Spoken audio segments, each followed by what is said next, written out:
산촌형 같은 바이오매스. 그다음 밑에 있는 그림은 뭐냐면 그거를 구현한 모델입니다. 그래서 저탄소 녹색마을 개념이라는 것은 그 퇴비라든가 똥이라든가 이런 데서 만든 그 가스를 가지고서 축산분이 요즘 문제가 되는데 이런 걸 가지고 또는 그 산림 지역의 자원, 그 다음에 목재를 벌채하거나 이렇게 남은 그 폐목재 같은 것들을 핀재라서 간단하게 많이 만들어 가지고 그 에너지 자원으로 활용하는, 이렇게 해서 지역사회에 있는 에너지 자원을 이용을 해서 지역사회 전체에 에너지를 공급한다라는 그런 개념입니다. 그리고 농사 짓는 데로 쓰고.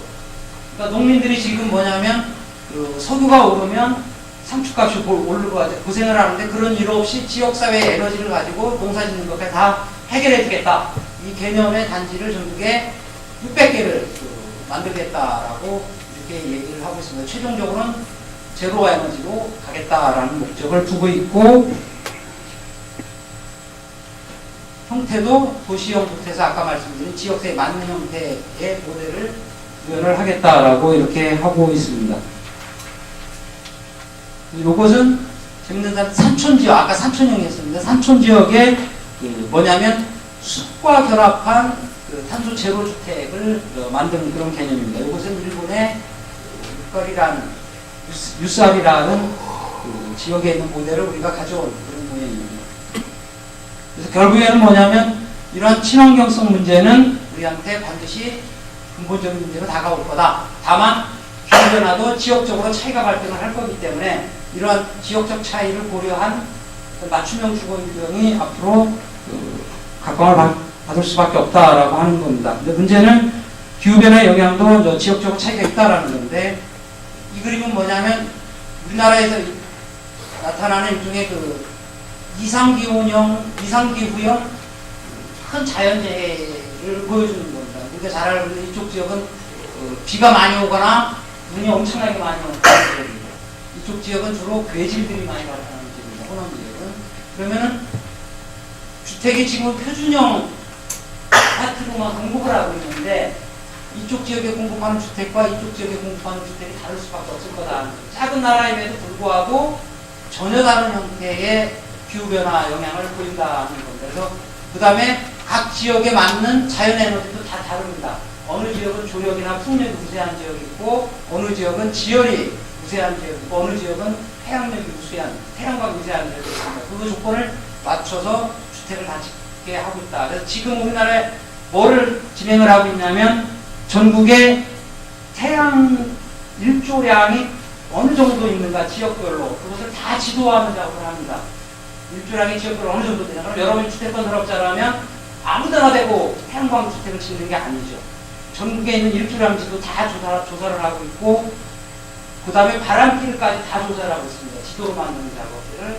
그래서 그러한 DB가 다 만들어지면 결국에는 지역 특성에 맞는 환경주택을 짓는 구조로 갈 수밖에 없다. 그래서 여러분들이 그래서 결국에는 그런 지역적 차이들을 다 고려를 해야 한다는 겁니다.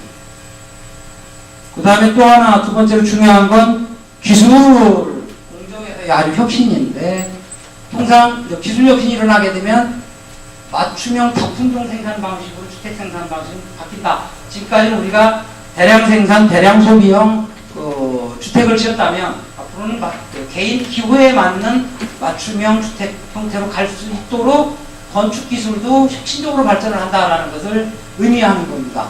여기는 대략 뭐냐면 건축 분야에서 나타날 수 있는 대표적인 혁신들을 정리한 겁니다. 크게 보면 하나는 정보 관리가 혁신적으로 일어난다. 즉 지금 우리는 집을 짓고 팔아넘기면 그걸로 땡이죠. 근데 그렇지 않고 팔아넘긴 다음 이후에도 다 관리가 가능한 정도까지 바뀐다라는 거고, 그 다음에 집 짓는 것도 우리는 현장에서 온사이트에서 그 현장 바로 위에서 집을 짓고 시멘 공구리 싣고 막 이렇게 올라가잖아요. 근데 이제는 앞으로는 뭐냐면 오프사이트, 사이트를 벗어난 다른 곳에서 각자 부품을 가져오듯이 가져와가지고 그 장소에서 그냥 조립해서 올린다라는 거예요. 우리가 레고하는 거와 똑같다라는 거죠. 그러한 오프사이트 방식들이 일반화되면 결국에는 주택을 다양한 형태로 지을 수 있다라는 거. 그러니까 여러분이 살고 싶은 한옥이 있다 그러면 결국에는 여러분들 어렵지 않게 한옥을 지을 수 있다라는 거죠. 원하는 방식으로 그 땅의 크기에 맞춰서. 그 다음에 이 모든 것을 실제로 해보는 시뮬레이션 기법이 다 발전해서 우리가 직접 안 해보고도 시뮬레이션 상태로 다 가상적으로 볼 수 있게끔 해준다. 건축 기술에서 이제 그런 혁신이 일어나고, 그 다음에 공간 자체로 보면 유비쿼터스 혁명이라는 것이 이제 진행 형태로 지금 있다. 그러니까 여러분이 잘 알고 있는 내용인데, 이것은 뭐냐면 공간 자체가 이제는 숨쉬는 공간으로 이렇게 살아있는 공간으로 이렇게 변한다라는 그런 개념인데, 우리가 사이버 스페이스와 유비쿼터스 스페이스를 잘 알아요. 근데 개념적으로는 뭐냐? 사이버 스페이스와 유비쿼터스 스페이스는 정반대의 개념이다라는 겁니다. 비스무리한 개념이 아니다라는 거죠. 사이버 스페이스는 뭐냐면 말 그대로 가상 공간이죠. 가짜 공간이다, 가짜 공간.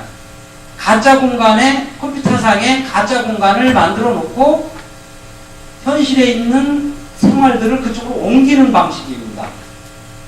그래서 현실 공간에는 없는 거죠, 사실은. 유사 형태로만 있는 겁니다. 그래서 우리가 게임도 그렇고 다 그런 것들이 온라인상에 예를 들면 뭐 채팅도 하고 온라인상에 뭐 뭣도 하고 뭐 이런 일들이 벌어지고 밤새도 게임하다 서로 싸우고 뭐 이런 일들이 벌어지는데, 유비쿼터스 스페이스는 정반대로 리얼 스페이스가 그냥 있는 상태에서 리얼 스페이스에